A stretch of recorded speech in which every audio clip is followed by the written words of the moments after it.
Hello everyone, नमस्कार। विद्याधन classes में आप सभी का स्वागत है।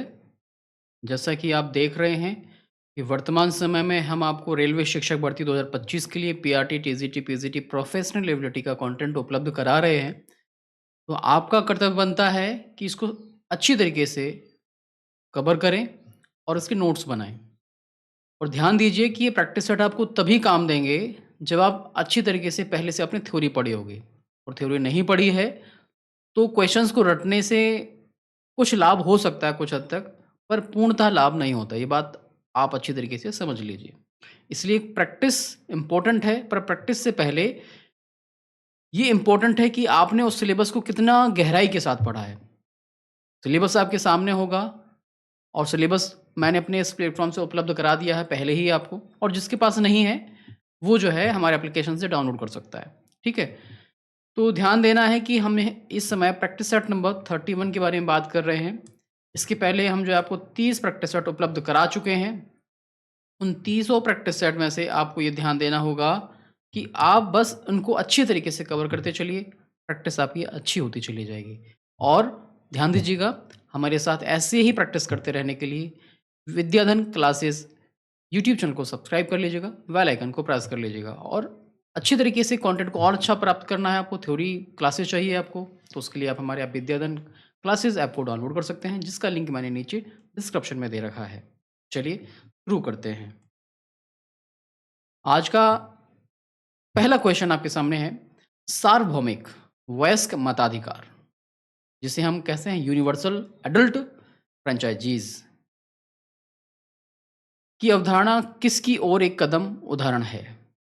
मतलब यहाँ पर आपसे क्वेश्चन किया गया है कि जो सार्वभौमिक वयस्क मताधिकार की बात जो करता है, वो जो है कहाँ से लिया गया, इसका मीनिंग क्या है और इसका जो है रियल मीनिंग क्या है और किसकी तरफ ये इंगित करता है, किसकी तरफ ये जो है अपना इशारा करता है। सामाजिक स्तरीकरण की तरफ, राजनीतिक बहिष्कार की तरफ, सामाजिक समानता की तरफ या आर्थिक असमानता की तरफ। Social stratification, political political exclusion, social equality, economic disparity. यहाँ पर ये 4 ऑप्शन आपके सामने दिए गए हैं। समझ के आपको आंसर करना है। तो इसका जो राइट आंसर होगा, वो है आपका सामाजिक समानता की ये बात आती है कि सोशल इक्वालिटी की बात यहाँ पर आती है कि सार्वभौमिक वयस्क मताधिकार सबको प्राप्त होना चाहिए। ठीक है ना? ये क्वेश्चन बहुत ही मेहनत से तैयार किए जाते हैं। इन क्वेश्चंस को आप अच्छे तरीके से नोट्स बना लीजिए इनके, और अच्छी तरीके से इनको रिवाइज़ करते रहिए। चलिए नेक्स्ट क्वेश्चन आपके सामने है। भारत में तकनीकी शिक्षा को विनियमित करने के लिए कौन-सा निकाय ज़िम्मेदार है? तकनीक शिक्षा मीन्स टेक्निकल एजुकेशन की यहाँ बात हो रही है। टेक्निकल एजुकेशन मीन्स आप इसको इस तरीके से ले सकते हो, जिसमें आप बच्चा जो है क्या करता है? बीटेक करता है, बीई करता है, क्योंकि बीई, बीटेक सेम होता है, पर अलग-अलग जगह अलग-अलग कोर्स का नाम रख दिया जाता है। पॉलिटेक्निक हो गया, और इसके अलावा आईटीआई हो गया। ये सारे टेक्निकल कोर्स होते हैं इसमें, है ना?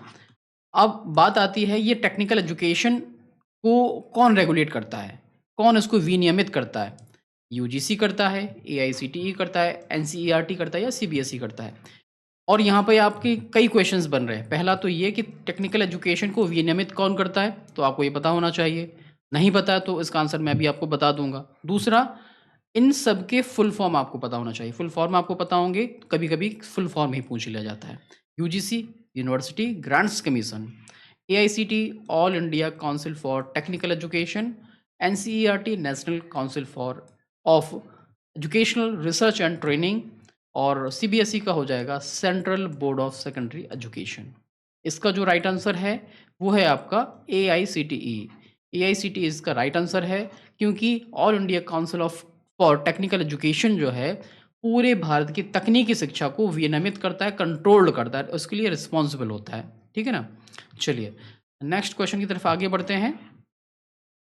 नेक्स्ट क्वेश्चन आपके सामने है, यह विचार की शिक्षा एक सामान्य संस्कृति और राष्ट्रीय पहचान को बनाने में भूमिका निभाती है, किस समाजशास्त्री परिप्रेक्ष्य द्वारा समर्थित है? ये सोशली पर्सपेक्टिव्स की बात कर रहा है कि जो हमारी शिक्षा है, वो जो है सामान्य संस्कृति और राष्ट्रीय पहचान बनाने में महत्वपूर्ण भूमिका अदा करती है, पर ये जो है किस सिद्धांत से संबंधित है, ये आपसे पूछा जा रहा है। कॉन्फ्लिक्ट थ्योरी से है, सिंबॉलिक इंस्ट्रक्शंस से है, या फंक्शनलिज्म से है, या आपका क्रिटिकल थ्योरी से रिलेटेड है। ये आपके पास 3 ऑप्शन दिए गए हैं और आपसे पूछा जा रहा है कि इसका राइट आंसर क्या होगा। तो इसका जो राइट आंसर है वो है ऑप्शन नंबर सी, जिसमें फंक्शनलिज्म की बात हो रही है, प्रकारवाद की बात हो रही है। वैसे मैं आपको बता दूं कि ये जो इस तरीके के जो थ्योरीज हैं, वो आपके सिलेबस में नहीं हैं। मैं ये बात, जहाँ जहाँ इस तरीके का क्वेश्चन आता है, थोड़ा टफ रहता है, तो मैं वहाँ आपको बता देता हूँ कि ये संघर्षवाद आपके थ्योरी में नहीं है, सिंबॉलिक इंटरेक्शन आपकी थ्योरी में नहीं है, फंक्शनलिज्म भी नहीं है, क्रिटिकल थ्योरी भी नहीं है। लेकिन अगर क्वेश्चन आ गया, तो ऐसी स्थिति में हमें कम से कम क्वेश्चंस तो याद होना चाहिए, थ्योरी भले ही याद ना हो। तो अगर थोड़ा-थोड़ा अभी अगर आप इसको याद कर लेंगे, तो आने वाले समय में जब आपका एग्ज़ाम होता है, तो कुछ ना कुछ दिमाग में रहेगा, आप सही टिक कर ले जाएँगे। ठीक है ना? चलिए फिर आगे बढ़ते हैं। नेक्स्ट क्वेश्चन आपके सामने है, समाजशास्त्रीय समाजशास्त्रीय अंतरपीढ़ीगत गतिशीलता किसे किससे संदर्भित है ना? इन जनरेशनल मोबिलिटी की बात हो रही है कि किस ये जो है किससे संबंधित है? किसी व्यक्ति के जीवन काल में सामाजिक आंदोलन से संबंधित है, या एक ही परिवार के भीतर विभिन्न पीढ़ियों के बीच सामाजिक स्थिति में बदलाव से संबंधित है, या विभिन्न भौगोलिक स्थानों के बीच आवागमन से संबंधित है, या नई सांस्कृतिक प्रथाओं द्वारा अपनाना से संबंधित है ये। 4 आपके पास ये ऑप्शन दिए गए हैं और आपको बताना है कि इसका राइट आंसर क्या होगा। अंतर पीढ़ीगत गतिशीलता मतलब एक ही पीढ़ी में जो परिवर्तन हो रहा है, जो गतिशीलता आ रही है, मोबिलिटी आ रही है, वो जो है क्या बताएगा, क्या समझाएगा? ये आपसे पूछा जा रहा है। तो ये क्या बता रहा है? एक ही परिवार के भीतर विभिन्न पीढ़ियों के बीच सामाजिक स्थिति में बदलाव। जैसे कि मान के चलिए एक रिक्शा चालक का पुत्र आईएएस बन जाता है और उसके परिवार में फिर आगे चल के सारे आईएएस होते चले जाते हैं, और भी अच्छे-अच्छे कुछ बच्चे ऐसे होते हैं जो बहुत बड़ा अपना स्टार्टअप स्टार्ट करते हैं और पूरी भारत का या पूरे देश में नाम रोशन कर ले जाते हैं, अपना यूनिकॉर्न बन जाते हैं। तो ये क्या हो रहा है कि अंतर पीढ़ीगत जो भी विभिन्न पीढ़ियों में परिवर्तन आ रहा है, पॉजिटिव भी और ये नेगेटिव भी हो सकता है ना? पता चल रहा है कि पिता जो है आईएएस थे और उसका पुत्र जो है ठेला लगा रहा है। अब इसका मतलब ये नहीं है कि ठेला लगाने वाला पैसे नहीं कमाता, पर सोशली जो स्टेटस मेंटेन करने वाली बात होती है, और ये भी मैं नहीं कहता कि सारे बच्चे आईएएस बनेंगे तभी कुछ अच्छा मेंटेन होगा, ऐसा नहीं है। तो यहाँ पर बात हो रही अंतरपीढ़ीगत गतिशीलता की, तो हम कहें यहाँ पर जो राइट आंसर होगा, एक ही परिवार के जो विभिन्न पीढ़ियाँ हैं, उनमें सामाजिक स्थिति में जो बदलाव आता है, वही अंतरपीढ़ीगत गतिशीलता की श्रेणी में आता है। चलिए, नेक्स्ट क्वेश्चन की तरफ आगे बढ़ते हैं। वह है, भारत में जिला प्राथमिक शिक्षा कार्यक्रम डीपीईपी किस उद्देश्य से शुरू किया गया? ये डीपीईपी की बात हो रही है, तो डीपीईपी आपको पता होना चाहिए। सर्व शिक्षा अभियान एसएसए के बारे में आपको पता होना चाहिए। आपको पता होना चाहिए आरटीई क्या है। इन सब के लगभग आरटीई के बारे में, इन सब से जो इम्पोर्टेंट क्वेश्चन है ना, इसके लिए मैंने all in one competitive exam के नाम से या all in one one day exam के नाम से एक प्लेलिस्ट बना दी है। तो आप जो है हमारे यूट्यूब चैनल से वहाँ से देख सकते हैं। बहुत सारे ऐसे प्रोग्राम हैं जहाँ से क्वेश्चंस बनते हैं, और 10-10, 12-12 मिनट के वीडियोज़ होंगे, कुछ तो 8 मिनट के ही होंगे। तो उनको आप डिटेल में पढ़ लेंगे, एक बार देख लेंगे, रिवाइज़ कर लेंगे, तो वहाँ से इस तरीके के जो क्वेश्चंस हैं ना, डीपीईपी क्या है, एसएसए क्या है, आरटीई क्या है, रूसा क्या है, आरएमएसए क्या है ना? आरएमएसए क्या है, यूजीसी क्या है, एनसीईआरटी क्या है? तो इस तरीके के जो छोटे-छोटे जो क्वेश्चंस यहाँ से बनते हैं, इन सब के बारे में डिटेल में मैंने वीडियो बनाए हैं। उसका प्लेलिस्ट बना दिया है। वन डे कॉम्पिटिटिव एग्ज़ाम के नाम से प्लेलिस्ट बनी हुई है। उनको देख लीजिए, 28-30 वीडियोज़ होंगे, और धीरे-धीरे मैं उनमें और भी इंक्लूड कर दूँगा जो इम्पोर्टेंट पॉइंट्स रहेंगे। तो लेकिन इनको देख लेंगे तो यहाँ से जो क्वेश्चंस बनने वाले होंगे, वो सारे क्लियर हो जाएँगे आपके, है ना? चलिए क्वेश्चन पे आते हैं। डीपीईपी किस उद्देश्य से शुरू किया गया? District primary education programme. ये आई थिंक 1994 में इसको लाया लाया गया था, और पिछड़े जिलों में उच्च शिक्षा को बढ़ावा देना, पहला ऑप्शन आपके सामने है। प्राथमिक शिक्षा को पुनर्जीवित करना, सार्वभौमिक प्राथमिक शिक्षा प्राप्त करना, या स्कूलों में कंप्यूटर शिक्षा की शुरुआत करना, या नए विश्वविद्यालयों को स्थापित करना। ये 4 आपके पास ऑप्शन दिए गए हैं। इनमें से आपको बताना है कि डीपीईपी कार्यक्रम का क्या उद्देश्य था, क्या पर्पज़ था, क्या ऑब्जेक्टिव था। इसका जो राइट आंसर होगा वो है आपका प्राथमिक शिक्षा को पुनर्जीवित करना और सार्वभौमिक प्राथमिक शिक्षा प्राप्त करने के लिए प्रयास करना। क्योंकि सार्वभौमिक शिक्षा हमारे लिए कब होगा, यूनिवर्सलाइजेशन की जो बात आई थी कि प्राथमिक शिक्षा के सार्वभौमिकरण की जो बात आई, वो कब संभव था, जब ऐसे प्रोग्राम लाए गए और ऐसे प्रोग्रामों ने देश में एक बहुत बड़ा रोल प्ले किया है प्राथमिक शिक्षा को बढ़ावा देने में। ठीक है, तो इसका जो राइट आंसर है वो आपका क्या है, ऑप्शन नंबर बी है, याद रखिएगा। चलिए नेक्स्ट क्वेश्चन की तरफ आगे बढ़ते हैं। नेक्स्ट क्वेश्चन आपके सामने है, शिक्षा में सांस्कृतिक सापेक्षवाद कल्चरल रिलेटिविज्म की अवधारणा क्या बताती है। The concept of cultural relativism is in education suggested the, यहां पर आपसे पूछा जा रहा है कि सीधा सीधा कल्चरल रिलेटिविज्म क्या है। बस एक संस्कृति दूसरों से श्रेष्ठ है, या सभी संस्कृतियों को उनके अपने शब्दों में समझना या सम्मान किया जाना चाहिए, और शिक्षा को एक ही सार्वभौमिक संस्कृति को बढ़ावा देना चाहिए, या सांस्कृतिक मतभेद एकेडमिक विफलता का कारण बनते हैं। ये 4 ऑप्शन आपके सामने दिए गए हैं और आपसे पूछा जा रहा है कि सांस्कृतिक सापेक्षवाद क्या है। तो इसका जो राइट आंसर होगा वो होगा ऑप्शन नंबर बी, जहां पर बात हो रही है कि सभी संस्कृतियों को उनके अपने शब्दों में समझना और सम्मान किया जाना चाहिए। कहने का तात्पर्य है कि हमारा जो देश है, वो बहुसंस्कृतिवाद है। यहाँ पर बहुत सारी संस्कृतियाँ हैं, बहुत सारे धर्म हैं और अनेकता में एकता की बात यहाँ पर होती है। हम सभी जानते हैं जैसे कि हम जो है दिवाली भी मनाते हैं, हम ईद भी मनाते हैं। हम जो है चाहे जैन धर्म के त्योहार हों, बौद्ध धर्म के त्योहार हों, ईसाइयों के त्योहार हों, सभी लोग मिलके मनाते हैं। या मुस्लिम धर्म के त्योहार हो, हिंदुओं के त्योहार, सभी लोग सबके साथ मिलके त्योहार मनाते हैं। तो क्या करना, इसका ये क्या कहता है कि सभी संस्कृतियों को हमें समझना होगा और उनका सम्मान करना होगा। हाँ, सभी धर्मों में कुछ न कुछ जो पहले कुरीतियाँ रही हैं, समय-समय पे वो दूर हो रही हैं। जैसे कि हिंदू धर्म में पहले क्या था कि सती प्रथा थी। तो सती प्रथा जो कि समाज के लिए ठीक नहीं थी, उसको ख़त्म किया गया। और महिला शिक्षा को बहुत नेग्लेक्ट किया गया। तो जो एसएसए जैसे प्रोग्राम हैं, डीपीपी जैसे प्रोग्राम हैं, उसने क्या किया, महिलाओं की शिक्षा के लिए भी काम किया। और कई ऐसे प्रोग्राम चलाए गए जिससे कि धर्मों में जो भी कुरीतियाँ रही हैं, धीरे-धीरे उनको दूर किया जा सके और जो वास्तविक तौर पे जो रियल मैटर है, उसको समझा जा सके, उन धर्मों के धर्म ग्रंथों को समझ के। ठीक है ना? चलिए, फिर आगे हम बढ़ते हैं। यहाँ पर मैं आपको बता दूँ कि वर्तमान समय में हमारे यहाँ पर 2 कोर्स चल रहे हैं, संकल्प बैच के नाम से और दूसरा सफलता प्रैक्टिस सीरीज़ के नाम से। ये दोनों कोर्सेज़ अवेलेबल हैं हमारे विद्याधन क्लासेस ऐप पर, जिसका लिंक नीचे डिस्क्रिप्शन में दे रखा है। अगर आप इसको जॉइन करते हैं, तो आपको बहुत ज़्यादा फ़ायदा होने वाला है। पहला ये संकल्प बैच है, जिसमें आपको वीडियोज़ मिल जाएँगे, प्लस आपको पीडीएफ्स मिल जाएँगे, प्लस आपको 20 प्लस प्रैक्टिस सेट मिल जाएँगे। ये सारी चीज़ें आपको इस कोर्स में मिलने वाली हैं और ये जो कोर्स रहेगा प्रोफेशनल एबिलिटी का 50 अंकों का कोर्स रहेगा।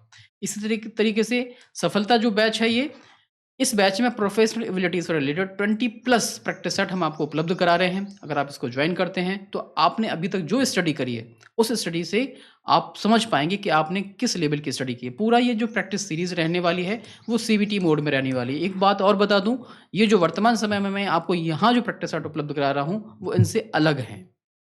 वो इनसे अलग है, सीबीटी मोड में रहेंगे, आपके एप्लीकेशन पे अवेलेबल रहेंगे, पूरा टाइमर चलेगा, जितने क्वेश्चंस उसमें रहने वाले हैं, सारा सिस्टमैटिक रहेगा और टाइमर रहेगा कि कितने मिनट में कितने क्वेश्चंस करने हैं। आप स्टार्ट करेंगे और आप टाइम के अकॉर्डिंग टाइम बाउंडेड हो गया, अगर जब क्वेश्चन सॉल्व करते हैं, तो आपकी टाइमिंग भी निकल के आ जाती है कि कितना समय लग रहा है आपको सॉल्व करने में, ठीक है ना?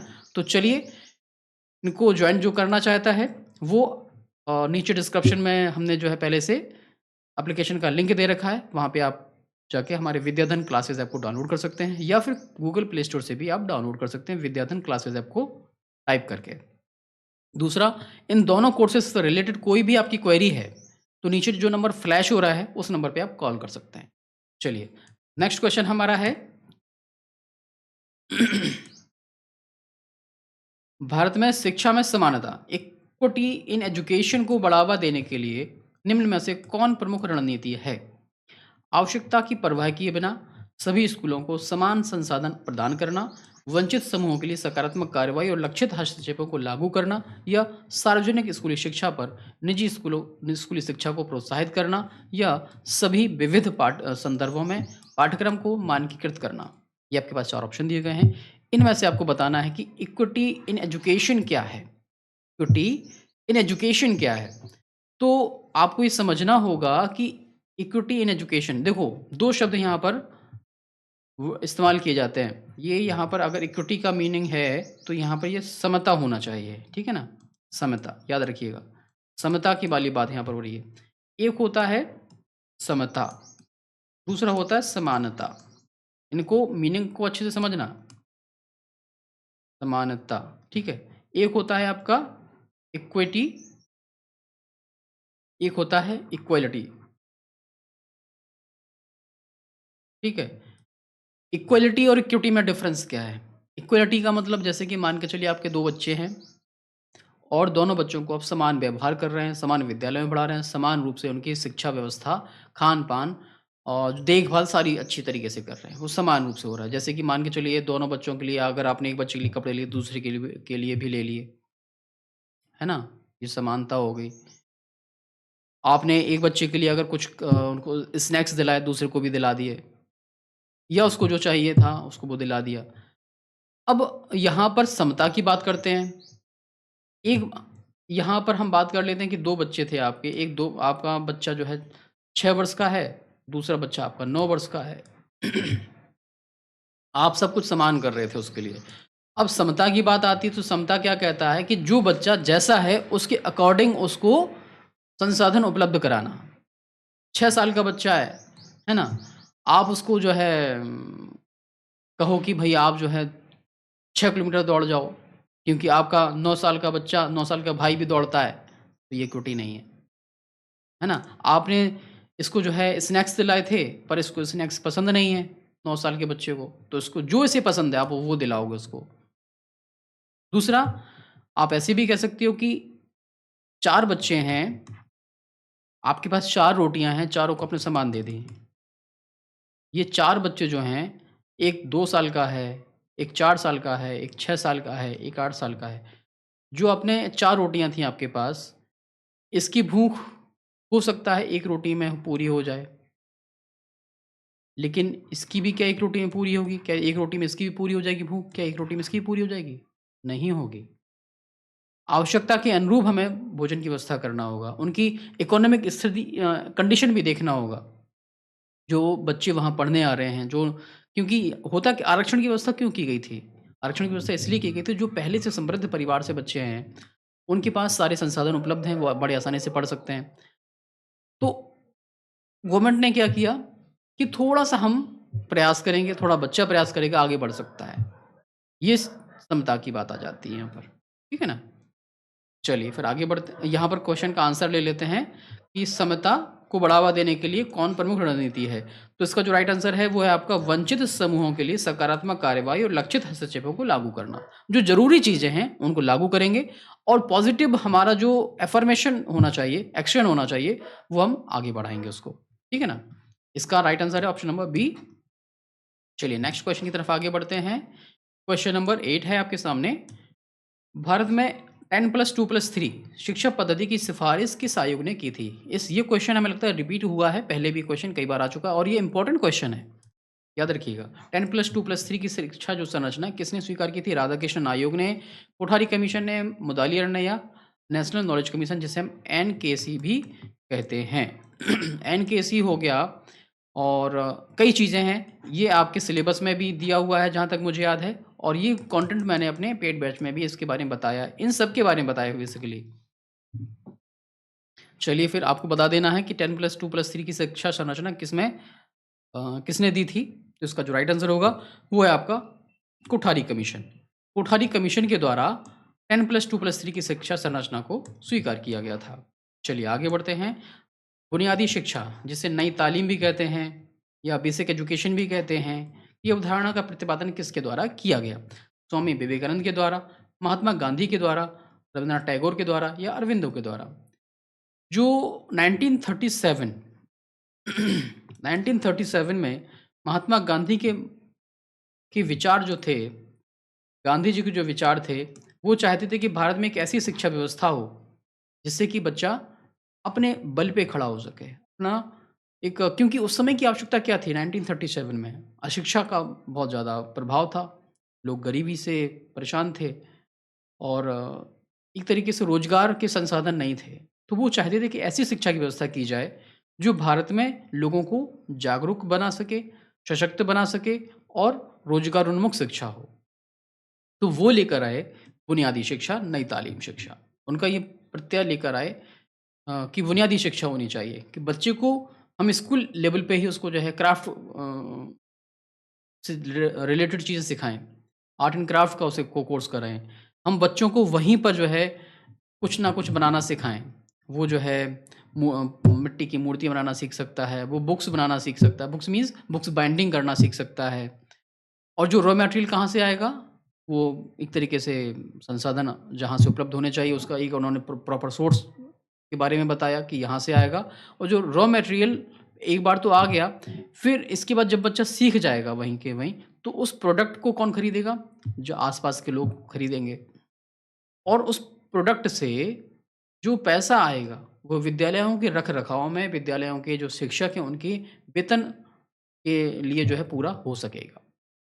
इससे क्या होगा? विद्यालय सशक्त होंगे। दूसरा, जो बच्चा है वो स्किलफुल हो जाएगा। आगे चल के जब वो अपनी शिक्षा प्राप्त पूरी कर लेगा, तो जब वो 8वीं तक की शिक्षा प्राप्त कर लेगा, तो आगे चल के जब वो कोई भी रोज़गार करना चाहता है, तो उस क्षेत्र में जिसमें उसने पारंगत एक तरीके से स्किलफुल हो गया है, वो अपना खुद का व्यापार स्थापित कर सकता है या अपना रोज़गार स्थापित कर सकता है। व्यापार वहाँ वर्ड थोड़ा बड़ा हो जाएगा।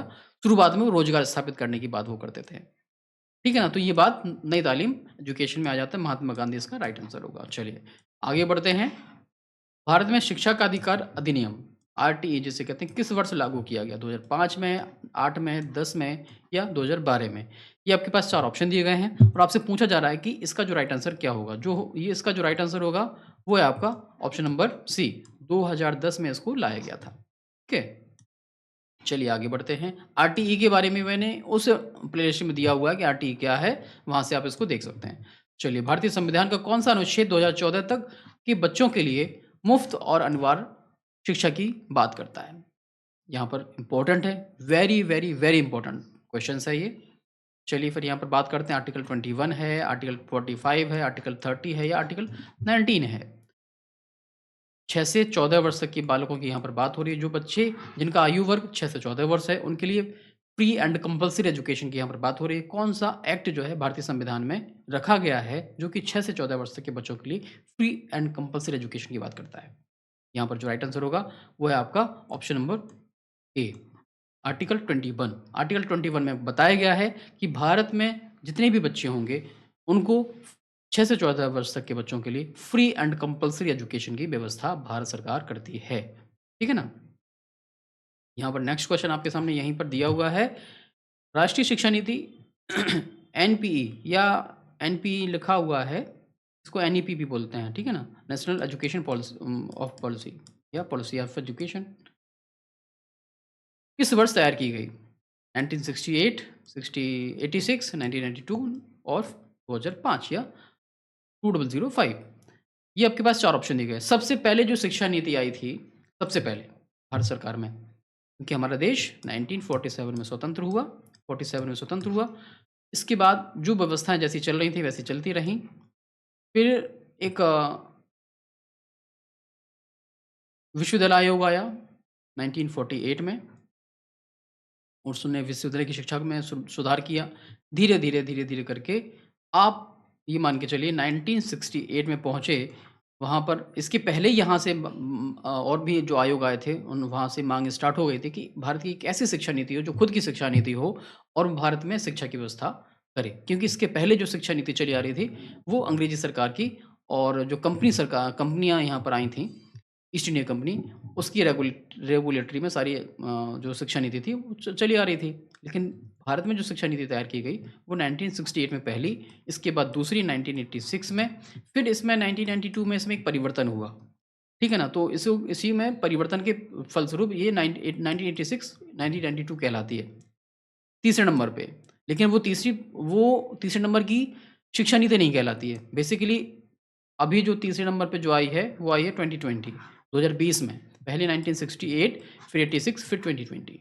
इसके पहले जो 1992 थी, ये इसको किसी भी प्रकार से शिक्षा नीति तीसरे नंबर के नहीं माना गया, क्योंकि जो 86 थी, उसी में थोड़ा-सा परिवर्तन जो ज़रूरी उस समय लगा, उसमें कर दिया और वही दोबारा से उसको लागू कर दिया। ठीक है ना? तीसरे नंबर की जो शिक्षा नीति है, वो 2020 है, जो वर्तमान में लाया गया था। चलिए फिर आगे बढ़ते हैं। इसका जो राइट आंसर है वो मैंने आपको बता दिया है। 1968 इसकी शिक्षा नीति तैयार की गई थी। चलिए नेक्स्ट क्वेश्चन है, सर्व शिक्षा अभियान का क्या लक्ष्य है? सर्व शिक्षा अभियान से हम कहते हैं एसएसए, शॉर्ट फॉर्म इसका होता है। सर्व शिक्षा अभियान फुल फॉर्म याद कर लीजिएगा, क्योंकि कभी-कभी क्या करते हैं, सिर्फ ये आपको एसएसए दे देंगे या सर्व शिक्षा अभियान दे देंगे, कहेंगे इसका फुल फॉर्म लिखकर बताइए, या कुछ भी पूछ सकते हैं इस तरीके से। तो इसका लक्ष्य क्या है, इसका उद्देश्य क्या है, इसका एम क्या है? यहाँ पर universalisation of primary education, universalisation of secondary education, universalisation of higher education या अडल्ट लिटरेसी, ये 4 आपके पास ऑप्शन दिए गए हैं। तो इसका जो राइट आंसर होगा, वो होगा option number A, universalization of primary education. Primary education के लिए सार्वभौमिकरण की व्यवस्था सर्व शिक्षा अभियान का मुख्य लक्ष्य माना गया। नेक्स्ट क्वेश्चन आपके सामने है, समावेशी शिक्षा की अवधारणा मुख्य रूप से केंद्रित है। समावेशी शिक्षा जिसे हम इंक्लूसिव एजुकेशन कहते हैं, इसका मुख्य रूप से जो है किस पर केंद्रित है, ये आपसे पूछा जा रहा है। प्रतिभाशाली बच्चों की शिक्षा के लिए, या विशेष आवश्यकता वाले बच्चों को दूसरों के साथ शिक्षा देने पर, या लड़कियों की शिक्षा पर, या ग्रामीणों की शिक्षा पर। हम आपको कई बार बता चुके हैं, और यहाँ तक कि मैंने आपको बताया था कि समावेशी शिक्षा की जो स्पेशली मेरी मेरी जो है 3-4 बुक जो है पब्लिश हो चुकी हैं, 3-4 बुक। 2016 में बीएड के लिए इंक्लूसिव एजुकेशन की मेरी पहली बुक आई थी। इसके बाद 2018 में इंक्लूसिव एजुकेशन की दूसरी नंबर की बुक आई, और फिर आई 2021 में फिर आई 2022 में। ये 4 बुक हमारी हैं इंक्लूसिव एजुकेशन के लिए, स्पेशली बीएड और एमएड के लिए। ठीक है ना? इसके बाद 2 बुक्स हैं बीए एजुकेशन की जो ऑल यूपी में जो सिलेबस है एनईपी के अकॉर्डिंग एजुकेशन की 3rd सेमेस्टर के लिए और 6th सेमेस्टर के लिए। ये टोटल 6 बुक्स मेरी जो है इसमें पब्लिश हो चुकी हैं। अगर आप उसका भी अध्ययन करना चाहते हैं तो आप मेरा नाम लेके अग्रवाल पब्लिकेशन के द्वारा ये सारी पुस्तकें प्रकाशित हैं। जहाँ भी जो आपका बुक स्टोर है, आप बताएँगे कि उनको बुक चाहिए है, तो वो आपको दे देंगे। इसका मैं किसी वीडियो में आपका फ़ोटोज़ भी दिखा दूँगा, तो आपको समझ आ जाएगा। चलिए समावेशी शिक्षा के बारे में बता दें, समावेशी शिक्षा क्या है? समावेशी शिक्षा बेसिकली क्या करता है? आपको ऐसा एनवायरनमेंट क्रिएट करके देता है बच्चे को कि बच्चा भेदभावपूर्ण व्यवहार से एकदम अलग हो जाए। हम देखते हैं कि समाज में सभी प्रकार के बच्चे रहते हैं। कुछ प्रतिभाशाली होते हैं, कुछ सामान्य होते हैं, कुछ अति सामान्य होते हैं, कुछ जो है शारीरिक रूप से जो है थोड़ा-से समृद्ध होते हैं, कुछ शारीरिक रूप से थोड़े-से कुछ उनमें कमियाँ होती हैं। तो ऐसे सभी बच्चों को जो जिनमें किसी प्रकार की कमी हो या किसी प्रकार की अच्छाई हो या सामान्य हो, सभी बच्चों को एक ही छत के नीचे, एक ही शिक्षक उसकी योग्यता के अनुरूप पढ़ाने का प्रयास करता है। समावेशी शिक्षा की अवधारणा इसी से समाहित होती है। तो इसका जो राइट आंसर होगा, वो हो जाएगा आपका ऑप्शन नंबर बी, कि विशेष आवश्यकता वाले बच्चों को दूसरों के साथ शिक्षा, जितने भी बच्चे हैं, उन सबको एक साथ पढ़ाओ। यही समावेशी शिक्षा का संप्रत्यय कहता है। नेक्स्ट क्वेश्चन आपके सामने है, नई शिक्षा नीति 2020 ने किस पिछली नीति का स्थान लिया? 1986 याद रखिएगा। यही मैंने अभी आपको बताया था कि 1992 नहीं आएगा यहाँ पर। ये 1992 नहीं आएगा, क्योंकि ये प्रोग्राम ऑफ एक्शन था, पीओए था ये, है ना? इसमें सुधार करके कुछ चीज़ें ऐड कर दी गई थी, और जो 1986 की दूसरी शिक्षा नीति थी, उसमें थोड़ा-सा परिवर्तन कर दिया था, तो 1992 बन गया था वो। लेकिन दूसरी शिक्षा नीति थी, वो थी 1986। इसका जो राइट आंसर होगा, वो होगा एनईपी 1986। चलिए फिर नेक्स्ट क्वेश्चन इसी के नीचे है, दिया हुआ है, एनईपी 2020 के अनुसार नई शैक्षणिक और पाठ्यचर्या की शिक्षा संरचना। कई बार मैं इसके बारे में डिस्कशन कर चुका हूँ अपनी क्लासेस में कि इसकी जो शिक्षा संरचना है वो क्या होगी। 10 + 2 + 3 होगी, या 5 + 3 + 3 + 4 होगी, या 8 + 4 + 3 होगी, या आपकी ये 5 + 4 + 3 + 3 होगी। इसका जो राइट आंसर होगा वो होगा 5 + 3 + 3 + 4। 5 + 3 + 3 + 4। कई बार मैं इसके बारे में डिस्कशन कर चुका हूँ। पहली बार फिर से आपको बता देता हूँ। जो पहली 5 वर्षीय शिक्षा होगी, जिसमें नर्सरी, एलकेजी, यूकेजी, फर्स्ट और सेकंड, ये 5 क्लासें चलेंगी। इस तीसरे कॉलम में जाएगा थर्ड, फोर्थ एंड फिफ्थ। इसके बाद तीसरे फिर कॉलम में जाएगा सिक्स, सेवन्थ, एट्थ। इसके बाद जो लास्ट की जो 4 वर्षीय शिक्षा है वो ninth, 10th, 11th and 12th। इस तरीके की शिक्षा संरचना को स्वीकार किया गया है। अभी तक क्या था, जो नर्सरी से लेके आपकी नर्सरी, एलकेजी, यूकेजी जो कक्षाएँ थी, वो किसी भी शिक्षा संरचना में स्वीकार नहीं की रखी गई थी। सिर्फ़ इन सबको ऐड कर दिया गया था कि आंगनवाड़ी केंद्रों पे इनको बिठाया जाए, उनको वहाँ पर पढ़ाया जाए। लेकिन वास्तविक तौर पे शिक्षा नीति में इनका स्थान देना बहुत बड़ा एक तरीके से मील का पत्थर साबित होगा आगे चल के। क्योंकि उनके लिए भी प्रावधान बनेंगे, उनके लिए भी विद्यालयों की व्यवस्था होगी, उनके लिए भी शिक्षक की व्यवस्था होगी, उनके लिए भी फंड रिलीज़ किया जाएगा। तो निश्चित तौर पे कुछ ना कुछ बदलाव तो पॉज़िटिव देखने को मिलेंगे आगे चल के, है ना? चलिए फिर आगे बढ़ते हैं। मध्याह्न भोजन योजना, जिसे मिड डे मील कहते हैं। मिड डे मील स्कीम क्या है? क्या या उसका क्या उद्देश्य है? स्कूलों में नामांकन और उपस्थिति बढ़ाना, बच्चों के पोषण की स्थिति में सुधार करना, सामाजिक समानता को बढ़ावा देना, या फिर उपरोक्त सभी। तो इसका जो राइट आंसर होगा वो बेसिकली जो इसका उद्देश्य था मध्याह्न भोजन का, वो था कि बच्चों को स्कूल तक लाना, उनका नामांकन बढ़ाना, उनकी उपस्थिति बढ़ाना, मेन उद्देश्य ये था, है ना? लेकिन मिड डे मील में अगर अगर सब प्रकार के उद्देश्यों की चर्चा की जाए, क्या उसके पोषण में सुधार करना था? बिल्कुल था। सामाजिक समानता को बढ़ावा देना था, तो ये भी था। तो इसका मतलब ये तीनों शामिल हो जाएँगे। लेकिन अगर इस तरीके का पोषण से स्थित से संबंधित प्रश्न ना आए और इस तरीके के ऑप्शन ना दिए गए हों इन दोनों से संबंधित, सिर्फ़ नामांकन दिया गया हो, 2-3 ऐसे ऑप्शन हो जो थोड़े से अलग हों, तो इसका आप राइट टिक करेंगे सिर्फ़ ऑप्शन नंबर ए पर। लेकिन इस तरीके के नामांकन बढ़ाना, उपस्थिति बढ़ाना और पोषण से संबंधित, क्योंकि ये भी उसकी कैटेगरी में आ जाता है। लेकिन जो मेन उद्देश्य था, वो विद्यालयों तक बच्चों को लाना, जिससे कि भोजन की लालच में बच्चे आएँ और उनको अच्छा भोजन दिया जाए, जिससे कि उनका जो है स्वास्थ्य में भी सुधार रहेगा और वो अच्छा पढ़ेंगे, अच्छा खाएँगे तो निश्चित तौर पे अच्छा पढ़ भी पाएँगे। तो ये सारे ऑप्शन, और इसका जो राइट आंसर बन जाएगा ऑप्शन नंबर डी हो जाएगा। और अगर इस तरीके के ऑप्शन उसमें नहीं दिए गए हैं और सिर्फ़ ऑप्शन नंबर ए इस तरीके का दिया हो, तो आप ऑप्शन नंबर टिक वो ए पर ही टिक करेंगे फिर उस स्थिति में। ठीक है? चलिए फिर आगे बढ़ते हैं।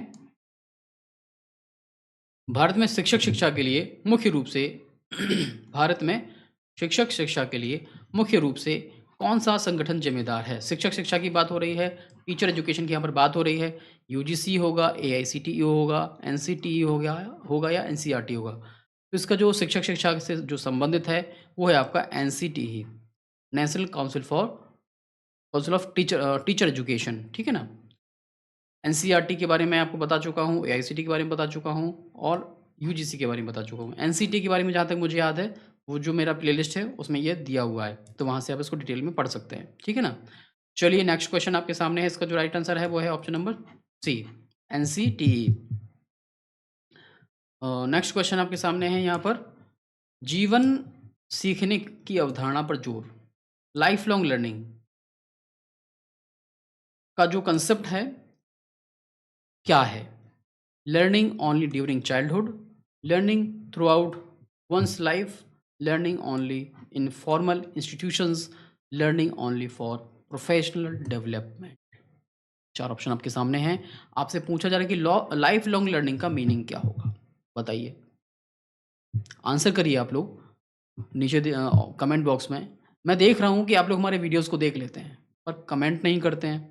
आप उसको आंसर का कमेंट करिए। जो आंसर इसमें मैं बताता हूँ, वो तो मैं तो बता ही दूँगा आपको, लेकिन आपको जो क्वेश्चंस के आंसर आते हैं, आप उनको कमेंट करके बताइए, क्योंकि वो आपको याद रहेंगे। बार-बार मैं आपको ये फ़ोकस दिलाता हूँ कि जिन क्वेश्चंस का आप आंसर करते हैं, वो क्वेश्चंस आपको याद हमेशा रहने वाले हैं। ठीक है ना? चलिए फिर बता दीजिए इसका आंसर क्या है? इसका जो राइट आंसर है वो learning throughout one's life. मतलब जीवन भर सीखना, एक ऐसी शिक्षा व्यवस्था करना जिससे कि हम हमेशा सीखते ही रहें। क्योंकि हम जिस कदम पे आगे बढ़ते हैं, वो कदम हमारे लिए एक लर्निंग का ही पार्ट होता है। हम कुछ भी कर रहे होते हैं, वो हम सीख रहे होते हैं। ठीक है ना? तो आज की वीडियो में सिर्फ इतना ही। याद रखिएगा कि जो बच्चे हमारे साथ मिलके कोर्सेज़ में एनरोल होना चाहते हैं, वो आप विद्याधन क्लासेज़ आपको डाउनलोड कर लीजिएगा। और जो बच्चे एनरोल होके बगैर सिर्फ यहीं से पढ़ना चाहते हैं, तो वो यूट्यूब चैनल को सब्सक्राइब कर लीजिएगा, बेल आइकन को प्रेस कर लीजिएगा। वीडियो कैसा लगा? आप मुझे कमेंट करके अवश्य बताइए और अपने साथियों के साथ इन सभी वीडियोज़ को शेयर अवश्य करिए क्योंकि वे भी इससे लाभ ले सकें। क्योंकि ये जो मैं आपको दे रहा हूँ, ये सेलेक्टेड मटेरियल है और आगे चल के आपको कम से कम 1000 क्वेश्चंस इसी तरीके के मैं आपको करवा दूँगा, जिससे कि आपकी प्रैक्टिस बहुत अच्छी तरीके से हो जाए और आप जो है अपने स्टडी को बूस्ट कर सकें। ठीक है ना? तो फिर मिलते हैं अगली वीडियो में, तब तक के लिए नमस्कार। जय हिंद।